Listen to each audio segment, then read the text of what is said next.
It's as individual. Earlier on this year at the Black Tech Awards, we were able to see on the stage. They are phenomenal. Every word that they said really resonated and lasted with me. So when we did put on this event, there's only one person that we could have just to end us on, and that is the one and only Suli Breaks.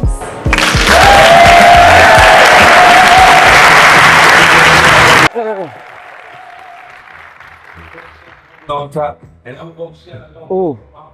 that ruined the entrance. Okay. No, guys, I didn't intend to do the catwalk. They made me do it, man. They were like, you need to make an entrance, man. It's a pleasure to be here. Pleasure to be here. It's nice, man. It's like LinkedIn in real life, man.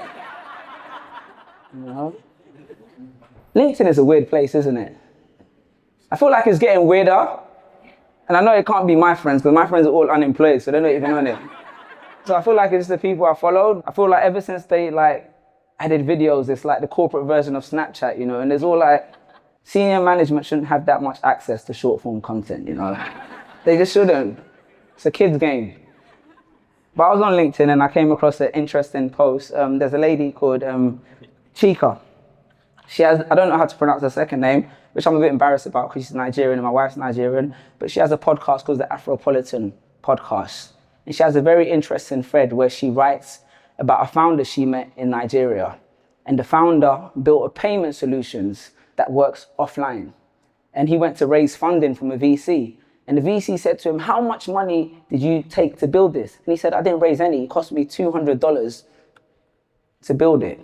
And the VC was like, 5 minutes into the conversation, it's not scalable, I'm not bothered. She said she then saw that same week, a kid from Stanford raise 3 million for an app that reminds you when to drink water. It's a true story. And she pointed out at that point, she realized that sometimes in our community, it's not about talent, it's about perception. It's the way we're being perceived. Not that we don't have the ability, it's just that the market we're in may not value what we have to offer. The app that raised 3 million to remind people to drink water crashed under 6 months. And I think sometimes people just don't understand what it's like to step into an office and be classed as an other. It's kind of like every idea comes with a caveat, a little post-it note attached of you thinking, am I saying this too loudly?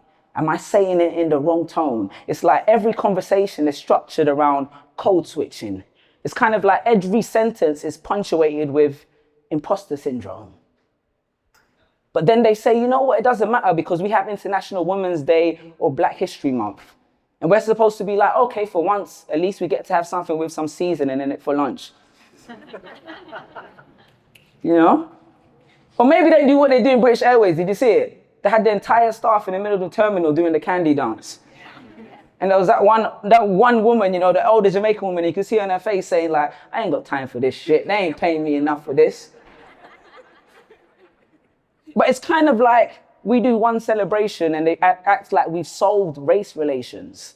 But it's not like that. Because when I was in school, Black History Month, it was always the same old story. Always black trauma, but never black glory. It was always slavery, BLM. Let's put on another episode of Roots. But how we talk about the African family tree, but never talk about the fruits. It goes deeper than Obama. What about Ibrahim Toure, Nkrumah, Sankara? What about all these other figures we've had that represent? Did they ever talk about the Lumumbo bones? These were the most ancient mathematical instruments that African women used as calculators before calculators exist. Did they ever talk about Cheddar Man, the oldest skeleton found in Britain, who had blue eyes but dark skin pigment? How come we never talk about that in fiction? Or what about the Dongo tribe, who discovered technology and astronomy before it was even a thing? See, I don't mind Black history, but what about Black liberty, Black dignity, respecting Black ability? Because sometimes DEI feels like a DUI. It's like they're trying to drive change, but they don't know which direction to drive. It's so much more than having that one Nigerian friend that makes a wicked jollof rice. So I don't mind it when they talk about history, but equality is more than a celebration. It's empathy, it's participation. It's giving people the opportunity to be themselves. It's giving other people the freedom to just exist. And that's all we want. Thank you guys very much.